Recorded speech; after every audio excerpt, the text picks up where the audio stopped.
Yo, hey guys, it's Beast, back with some more beastly content. Today we're going to be doing a video over the new weapons coming in Way of Winter, as well as telling you the farm locations for both the burn weapon mods, as well as the armor mods for burn builds, as well as frost vortex builds, and shrapnel builds. Those are the three types you're going to need to be building for, but let's get on into the first gun. This is our burn build. Pyroclasm. Shots have an 18% chance to trigger burn. Shots have a 15% chance to generate a deviant particle, which can be picked up to enter charge state up to 4 stacks. Upon reloading, expend all charge stacks to add Dragon's Breath to ammunition until the next reload. Dragon's Breath attacks deal blaze elemental weapons damage equal to 80% attack, burn damage bonus applies. Each charge stack expended increases blaze damage by an additional 10%. So it looks like it's going to be buffing your burn damage a whole lot, so it may actually make burn a worthy build for once. Now, on to the next one, the Silent Nimbus. This is our Frost Vortex weapon. Shots have a 10% chance to trigger Frost Vortex. Hitting a target with Frost Vortex generates an Ice Crystal. Cooldown 3 seconds. Ice crystals automatically shatter after 15 seconds, dealing frost elemental status damage equal to 140% PSI intensity to nearby targets. Frost vortex damage bonus applies. Ice crystals can also be shattered by shooting them, which increases the damage they deal to 420,000 PSI intensity. Frost elemental damage plus 20% plus an additional 10% for every ice crystal shattered for 15 seconds. Stacks up to 3 times. Once again, sounds pretty good, guys. Let's get on into the final one, though, being the LMG, the Conflicting Memories. This is our shrapnel weapon. Triggers shrapnel after every 12 hits for every 50 magazine capacity. Parts hit by shrapnel plus 1. For every 15 magazine capacity in excess of 100 shrapnel damage plus 8, plus magazine capacity plus 40. So, yeah, pretty good for shrapnel as well. Let's go ahead and get on into the weapons and the mods and everything else itself now. So, first things first, we're going to be starting with burn.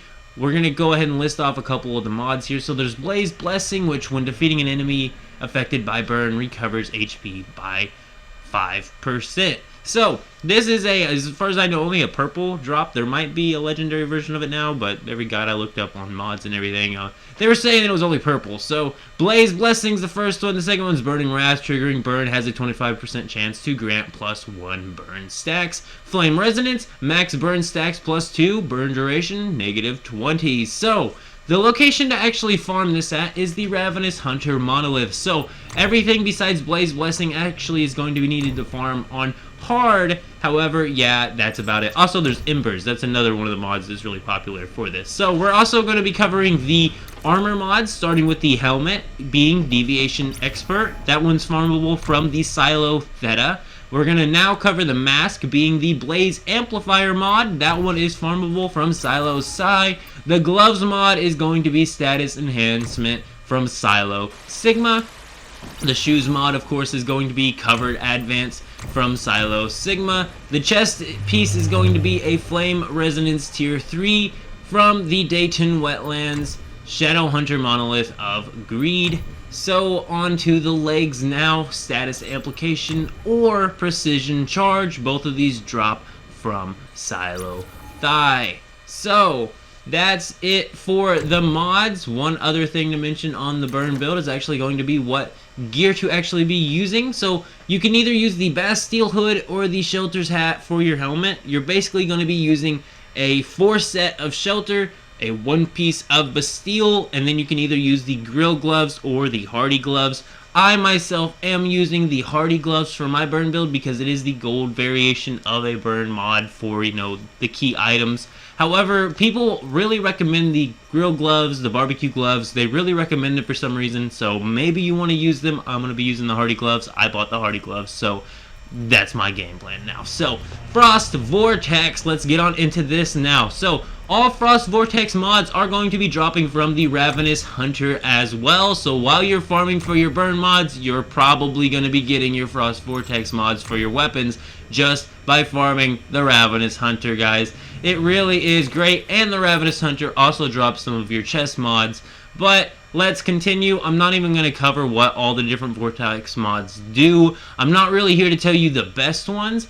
Honestly, me personally, Shattering Ice sounds pretty good when an enemy at the center of Frost Vortex is defeated, deals 40% PSI intensity ice damage to enemies within 1 meter once. So that sounds very good for the Silent Nimbus. But on to the mods itself, and then we're going to go ahead and cover the actual armor sets that you're going to want to be using for a Frost Vortex build, as well as the key armor piece. But let's get on to the helmet. So, Deviation Expert. Silo Alpha is where you can farm Deviation Expert from. I think I mentioned that earlier. Mask is going to be Lingering Frost mod. It's just Lingering Frost from Silo EX1. The gloves is either Elemental Overload or Status Enhancement. It's up to you. From Silo Sigma. Onto the shoes, it's going to be Covered Advance from Silo Phi. The chest mod is going to be either Flame, or it's going to be Flame Resonance from the Ravenous Hunter Monolith of Greed. Once again, you get to farm your chest mods from the Ravenous Hunter on most of these builds anyway. So, Legs mod, Precision Charge, can be farmed from, you guessed it, Silo PSI. Now, that's about it for the mods on the Vortex build. On to the armor. Here we go. We're going to go ahead and take this helmet here. So it's a 4 set of the Shelter and then a 1 set of the Bastille. So as you can see here, the best set is going to be Shelter and Bastille. But if you already have something like the Lone Wolf set, I would recommend, and then a 1 piece of Bastille, I would recommend you to just keep that Lone Wolf set, because there are new elemental boosting armor types in Way of Winter that are going to be releasing on Way of Winter. We're not covering the armors because, well, that's something that you just will be able to obtain. You can't really farm anything for it besides the mods, which is the key point here. So, on to the rest of the set, though. Like I said, a Shelter full set with a Bastille 1-piece set. Or you could use Lone Wolf with Bastille 1 piece. You could still have pretty decent, fun doing that. The Bastille set's going to do you better, but that's not really what we're talking about here.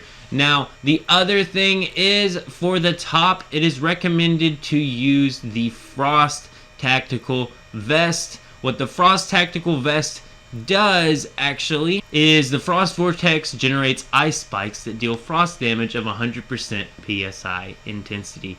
Kind of interesting. I would honestly recommend you to check out other Frost Vortex key items and see if maybe they kind of fit your build a little bit more, especially for the Silent Nimbus, due to the fact that it already generates ice crystals. I'm not sure if that mod's actually going to be helping you, or if that armor piece is actually going to be helping you at all, being the Frost Tactical Vest. But I do believe that is about all you need to know on Frost Vortex, what to farm, the armor pieces you might be wanting to get. Though honestly, I would just worry about getting the mods farmed, because you can purchase the armor for any of these builds at any time. The key point of this video is mainly giving you the mods and their locations. That being out of the way, let's get on into the Shrapnel build. So, I've heard Conflicting Memories is a really good Shrapnel mod. I could not find it on any of the mod charts saying where to farm them, so I'm not sure if it comes from Hellhound Boss, but I'm pretty sure it comes from Hellhound Boss, like all other Shrapnel mods, because most Shrapnel weapon mods drop from Hellhound in the Monolith of Thirst. But let's go ahead and cover a couple of those. So, Shrapnel Smash, triggering Shrapnel, grants Shrapnel crit rate plus 1% for 2 seconds. Effect can stack up to 20 times. Up to 20% crit rate boost for either 2 or it'll go 20 seconds. I'm not sure if the seconds are stacking there or not, but anyway. Shield Breaker. When hitting a shielded enemy, Shrapnel damage plus 60% for 1 second. Obliterate. The more parts Shrapnel hits, the higher the Shrapnel damage, each part plus 15. Once again, when I looked up the farm locations, I couldn't find Obliterate. I'm not sure if they were just old guides or what, but it should be dropping from Hellhound. I do know Hellhound drops all of the current Shrapnel mods, so Obliterate should be in there, unless Obliterate is, I don't know. But Helmet mod. So let's get on into the armor now, guys. The helmet, we're going to start with Momentum Up or Fateful Strike. Both of these will be dropping from Silo Alpha. For the mask, we're going to be looking for Targeted Strike or Shrapnel Carnage. These drop from Silo EX1. For the glove, you either want Crit Amplifier or Crit Booster. They're similar. from Silo Sigma.